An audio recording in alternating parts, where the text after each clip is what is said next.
Well, good afternoon. I think I've waited long enough that I've invited the rain to come. It's not here yet. But you can see these clouds. Look at that. If it was colder, we'd have snow, but boy, it looks like rain today. So, what do we got in the news? Well, apparently we've stirred the Department of Justice, and Garland announced today another initiative against the voter violations in Texas. Hey, I bet. And why isn't this guy public enemy number one between all the different things he does? But this time, the litigation is going to be about the unfair discrimination against Latinos in favor of white voters. Now, you may remember that there's another lawsuit pending in Texas that was earlier than this, in which it was clear that some of the practices of the new voting rights law in Texas, rights, big joke, is going to discriminate against disabled voters. So that's quite a story out there. And they've put together a team, and apparently they're going to be aggressive. And hopefully we'll see this in other states as well, given the crazy gerrymandering nationwide that's happening in certain Republican states. So there's that.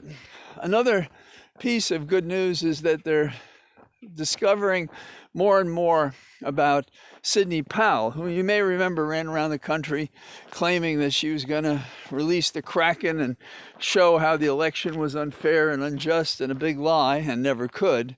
And so as a result, she has I think it's a $180,000 sanction against her in Michigan. But the big news in the investigation, which is prompted by federal grand jury subpoenas, is what she was doing with her Defend the Republic Foundation. She claimed there were 3 originators of it. There was really only one. She used the names of other lawyers. Apparently in the lawsuits around the country, she did that as well. She's raised something like $14 million from this foundation, and a big chunk of it went to legal fees. So she raised money, basically gave it to herself. It's clear that Republicans, no matter what they think about getting elected or not, they decide there's a lot of money to be had if you go and tell big lies about the election and ask people to give you money. Now, we know Trump raised a whole bundle after he lost the election, telling everybody he really won and to contribute money to help him fight for it, which is pretty,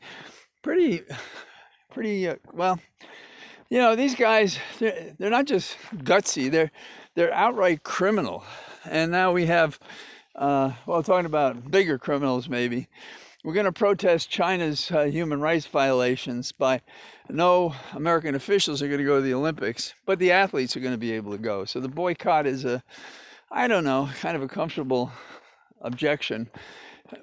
We don't object where we should and the way we should, I guess, and it's because we're a debtor nation to China for the balance of payments differences with China.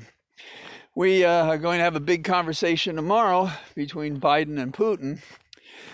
Putin is concerned that Ukraine may join NATO, and then they would get protection from it. But I don't see anybody in NATO or America willing to put troops out there.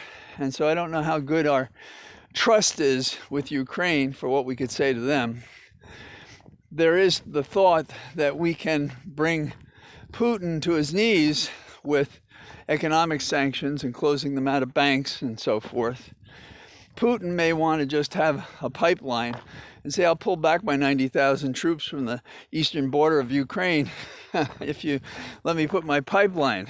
So it will be interesting to see if anything can come out of that meeting tomorrow, or just promises of things to come in the future. The Crumbley case continues to be interesting. That's the case in Michigan, where the 15-year-old boy managed to get a gun because his dad bought it. And that fits in the category, in my opinion, of straw purchases, meaning legitimate buyer buys a gun really for someone else. And that's what happened here. And the gun was a, quote, gift to the son. Now, the laws in Michigan are not as stringent as they are in some places. For instance, in some places, if you don't keep a gun in a secure place in the state, that's a violation, a criminal violation. Not so in Michigan. And in some other states, the law is clearer on how you can go after the parents for what a child fails to do. Well, in this case, and I'm with the prosecutor on this, they've gone after the parents for involuntary manslaughter, which means they didn't have intent, specific intent. Now, some think that there's no question that the son had intent, as evidenced by drawings he made, his ability to get ammunition, the fact that he had the gun with him in school, and these things were detected by school personnel. But you can't get past the fact that Dad went and bought an underage minor a gun that was powerful, didn't monitor it, and as a result, 4 people are dead. And I'm short-circuiting some of the analysis, but basically, this is the kind of gross negligence, not intent, but to be so reckless that something like this could happen. And the penalties they face could be pretty severe. And there's a certain irony that Mom, Dad, and little Ethan, the killer, are in the same jail but separated. And it's not even clear that Ethan knows his parents are in jail with him, but it's hard to believe there isn't talk among guards and so forth. In those places, it's like a sieve. So, what do we have in America? We have a place that's pretty crazy about violence, and we have to start rethinking what we're doing. Our representatives are afraid to propose any kind of gun legislation, which is insane, and so we're going to accept the statistics that if you're really careful, you won't get shot, or your son or daughter, wife, girlfriend, husband, whatever. And that's just not acceptable. And the First Amendment, you want to talk about how law has changed. The First Amendment was not a personal right, ever, until the Heller case in D.C.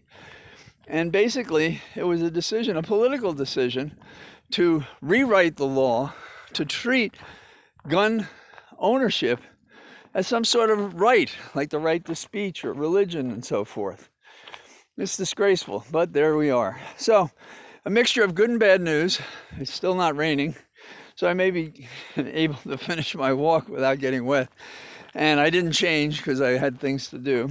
So, I honor you by appearing well appointed in my sartorial choices today.